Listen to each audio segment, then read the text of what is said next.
Awesome. Well, good morning. As Josh said, I'm Pastor Amanda, and I am the children's pastor over at Frontline, and I have been there now for 14 years.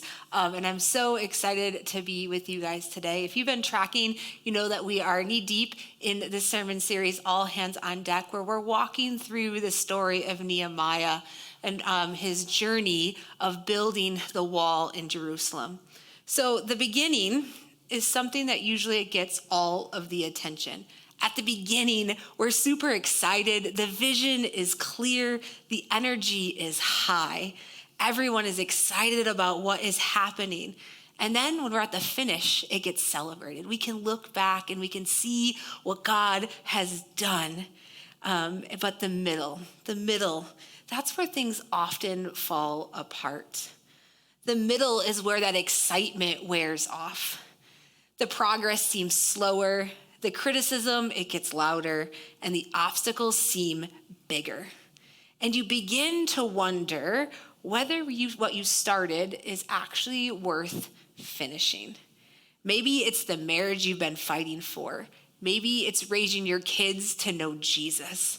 Maybe it's serving in a ministry.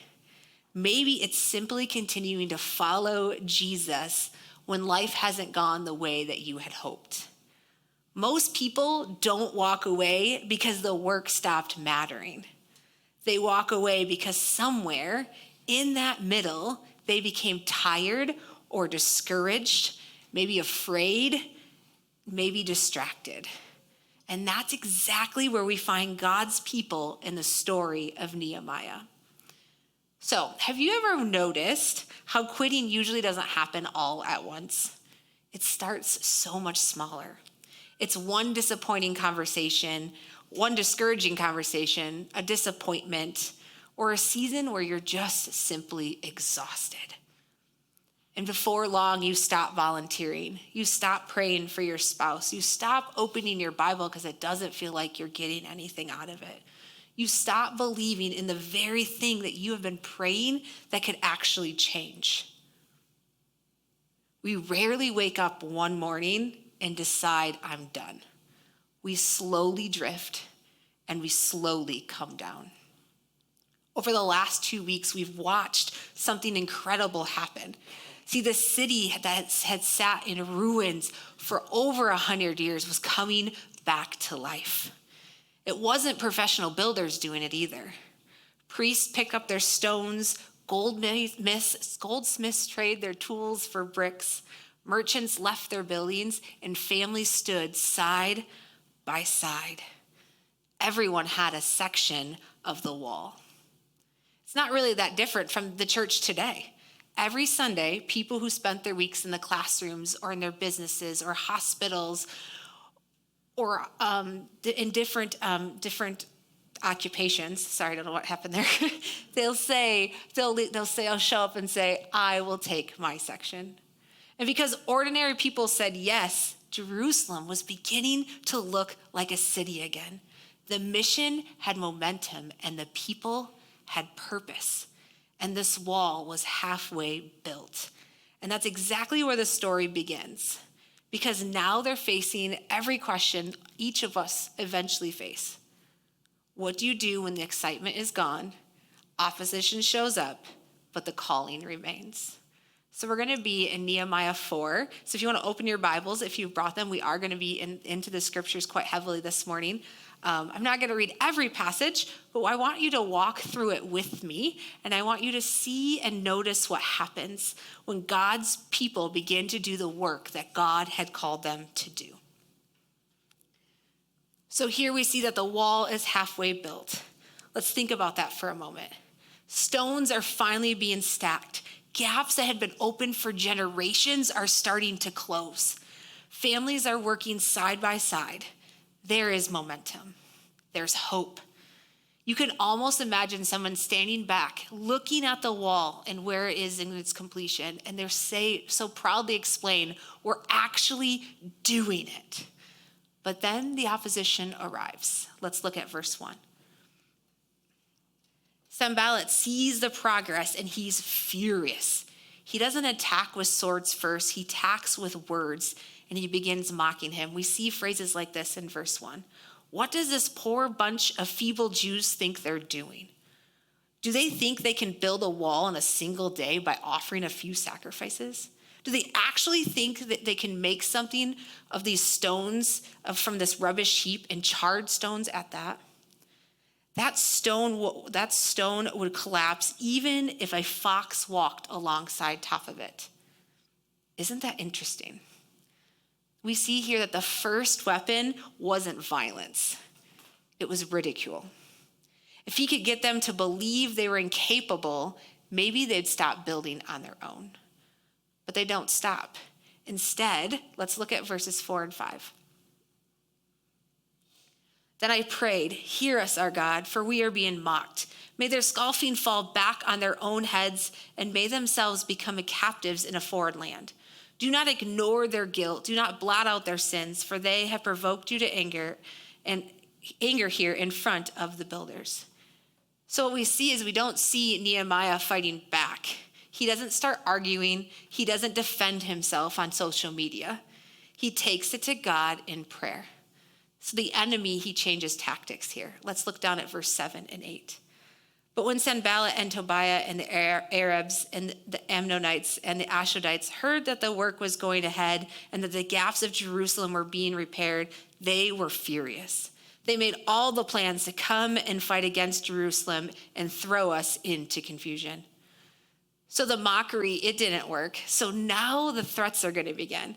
Their enemies began plotting together and to attack Jerusalem to create confusion. But I love Nehemiah's response in verse 9. Let's take a look at it. But we prayed to our God and guarded the city day and night to protect ourselves. They prayed and they prepared. They didn't just pray for volunteers, they volunteered. They didn't just pray for the next generation, they invested in the next generation. They didn't just pray for their community, they served their community. They didn't just pray to meet someone's needs, they actually met that need. They prayed like it depended on God, and they showed up ready for God to use them to answer that prayer. See here, faith wasn't passive. It was trusting God, but not ignoring reality. But here's where the story takes turn. Let's look at verse 10. Then the people of Judah began to complain. The workers are getting tired. There's so much rubble to be moved. They will never be able to build the wall by ourselves. So you notice something here? These words aren't coming from Sanballat anymore. They're coming from God's own people. The mockery from the outside nearly didn't stop the work, but the discouragement on the inside almost did. Where have you felt that discouragement to get off the wall? Where have you found yourself asking, why am I still doing this? We all know that feeling. Sometimes it happens in really important areas of our lives, and sometimes it shows up as simple as something called potty training. If you've ever potty trained a kid, you know that there comes this glorious moment when you think, we did it. We finally got it. They're telling you when they have to go to the bathroom, they're staying dry, and you finally think, we've left those diapers behind. But then, 2 weeks later, apparently we have forgotten how to be potty trained. You make them go to the bathroom before you get in the car, and you're driving along the road, and all of a sudden you see those uh-oh eyes. And you ask, are you having an accident? No. And you're like, you're literally having one right now. Or they just poop their pants and keep on playing because they're not bothered. Of course they're not bothered because they're not the ones that have to clean dirty underwear for the third time in the same day. And somewhere around underwear pair 3, you're not questioning whether potty training is important. You're thinking, why are we still doing this? Obviously, potty training is a silly example. Sorry, I was wearing my children's pastor hat. But I think we all know that feeling. Sometimes discouragement hits hardest when we've already seen that progress. You thought things were getting better. You thought you were finally getting somewhere, and suddenly you're dealing with the same thing again. The goal did not stop mattering. You're just tired for fighting for that progress. And that's exactly where the people rebuilding this wall found themselves. The wall, it still mattered greatly, but the calling changed. They were tired. And when discouragement takes hold, it usually doesn't stay there. For them, discouragement quickly turned into fear. Let's look at verse 12. It says, "The Jews who lived near the enemy came and told us again and again they will come from all directions and attack us." You can almost feel the panic moving through this entire camp. Every conversation was filled with fear. Every family wondering, is this even worth it? But let's see how Nehemiah responds in verse 14. "Then I looked over the situation and I called together the nobles and the rest of the people and I said to them, 'Don't be afraid of the enemy. Remember the Lord who is great and glorious. Fight for your brothers, your sons, your daughters, your wives, and your homes.'" So here Nehemiah doesn't tell them to pretend everything is okay. He reminded them who God was and why the work still mattered. In your life, when you're facing obstacles, you don't have to pretend everything's okay.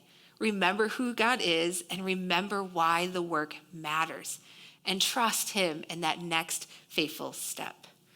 So at the end of this chapter, it shows us that people go back to work. Some hold a sword, some hold a trowel. Everyone stays on that wall. You would think that after all of that, the enemy would finally give up. But he doesn't. He simply changes strategies. If he can't stop the work with criticism or fear or threats, maybe he can stop it with distraction. Have you ever noticed what's been happening throughout this chapter? The enemy keeps changing his tactic. He keeps changing that strategy. But Nehemiah, he never changes his mission. When they mocked him, Nehemiah prayed. When they threatened him, Nehemiah prayed and posted guards. When discouragement spread through God's people, Nehemiah reminded them who God is and why that work mattered. Every time that pressure changed, Nehemiah's response did look a little bit different, but his focus never changed. He kept bringing his people back to the work that God had called them to do. But the enemy, he wasn't finished. Because if he can't stop God's people through criticism, and he can't stop them through fear, he's going to try to stop them through discouragement. Oh, he can't stop them through discouragement. Maybe he's going to stop them through distraction. So we're going to look now down at chapter 6, and we're going to look at verses 1 through 4. By this point, almost everything is finished. The wall is standing. The gaps have been closed. The only thing left to do is the doors and the gates. So let's think about that for a second. Decades of ruin, months of hard work, they're almost there. The enemy has watched every stone go into place. The mockery didn't stop them. The threats didn't stop them. The fear didn't stop them. So now we're going to see this strategy change once again. Let's look at verse 2. Sanballat and Geshem sent a message asking me to meet them at one of the villages in the plain of Ono. So at first glance, this doesn't seem like a bad idea. Let's meet, let's talk, let's work this out. But Nehemiah, he tells us something very important. They weren't looking for peace. They were planning to harm him.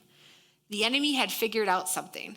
If I can't destroy the wall, maybe I'll distract the builder. And church, don't miss how subtle this can be. If the enemy can't get you to abandon your family, maybe he'll distract you so you won't be present with them. If he can't get you to walk away from your marriage, maybe he'll keep you so busy that you stop investing in it. If he can't get you to walk away from Jesus, maybe he'll fill your life with all these great things that you don't have room for God. If he can't convince the church that the work doesn't matter, maybe he'll convince you that somebody else will do the work. He doesn't always have to destroy something to make it ineffective. Sometimes he just has to distract the people responsible for building it. And Nehemiah recognized that. Let's look at his response in verse 3. He replies with this: "I'm engaged in great work, so I cannot come. Why should I stop working to come and meet with you?" I love that answer because he doesn't explain himself. He doesn't defend his schedule. He doesn't apologize. He simply names what God has called him to do, and he stays on the wall. But here's the part I don't want you to miss. In verse 4, it reads, 4 times they sent the same message. Each time I gave the same response. 4 times the same invitation, the same temptation, the same opportunity to step away from what God was doing and asking him to do. But what did Nehemiah do? He did the exact same thing. He said, I can't come down. I have great work to do. Church, I think that repetition is the point. Sometimes we imagine if we say no to that temptation once, no to that distraction once, no to that fear once, if we push through that discouragement, then it will go away. But that's not how life works. Sometimes that invitation to give up comes back tomorrow, or the next day, or the following week. Faithfulness isn't usually one big decision. It's the same decision over and over and over again. I'm doing great work. I cannot come down. The enemy wasn't trying to get Nehemiah to do something evil. He was trying to get him to do something lesser, because distraction doesn't have to be sinful to be successful. It just has to pull you away from what God has called you to do. What was Satan actually trying to accomplish? Was it really not having the wall being built, or was it getting God's people off the wall? The enemy changes his tactics, but his goal never changes: to pull you away from the work God is calling you to do. So what's your oh no? What keeps asking you to come down? Maybe it's busyness, maybe it's comfort, maybe it's another opportunity that isn't bad, but it's not what God called you to do. Maybe it's that voice that says you've done enough, someone else can do it, or it's not really making a difference anyway. Nehemiah teaches us something incredibly simple. The most powerful response to distraction isn't a better argument. It isn't winning the debate. It isn't explaining to yourself or to anyone who questions you. It's that quiet, steady perseverance. It's that faithfulness that says over and over again, I'm doing great work. I cannot come down. Every worthwhile work eventually gets interrupted. The interruption changes forms. Maybe it's criticism or fear or exhaustion or distraction. But the goal is always the same: to get you to stop doing what God has called you to do, or maybe just start it, or to finish it. Maybe you're tired today, not because you stopped loving Jesus, but you've been serving, you've been giving, you've been praying, you've been trying to hold things together, and you're simply just exhausted. And you're wondering if what you're doing even matters anymore. If that's you, you're not a failure, you're not weak, and you're not the only one. Every person who has ever done meaningful work for God has faced moments when they wanted to quit. Nehemiah did. We saw that Elijah did, and Paul did. Even Jesus experienced great anguish in the Garden of Gethsemane. Struggle isn't evidence that you're on the wrong path. Sometimes faithfulness is precisely because the work matters. Sometimes perseverance doesn't look heroic. Sometimes it looks like showing up one more Sunday, opening your Bible one more morning, praying one more prayer, serving one more child, having one more hard conversation, trusting God one more day. To me, that's what perseverance is, the act of faith. So maybe you are tired. Maybe you're wondering what God has called you to is still worth it. Maybe you're standing on that wall, but your hands are tired. Or maybe you climbed down from that wall a long time ago. Wherever you find yourself today, hear Nehemiah's words again. Remember the Lord. Because that's where perseverance begins. That word remember is the Hebrew word zakar. It simply doesn't mean to recall something from the past. It means to remember in a way that changes how you live today. God's people didn't move forward because they remembered facts. They moved forward because they remembered who God is. 100 years later, Jesus gathered his disciples around a table. He knew what was ahead. He knew they would become afraid. He knew they would scatter. He knew they would become discouraged. But before he went to that cross, he gave them something to remember. Taking the bread, he said, "Do this in remembrance of me." Not because he wanted them to think about him once in a while, because he knew remembering would strengthen their faith. When the crowd shouted, "Come down from that cross," Jesus could have, but he didn't. He finished the work his Father had called him to do. So today, don't come to this table because you're strong enough to stay on the wall. We come because Jesus stayed on his. The strength to continue isn't found in trying harder. It's found in remembering what Christ has already done.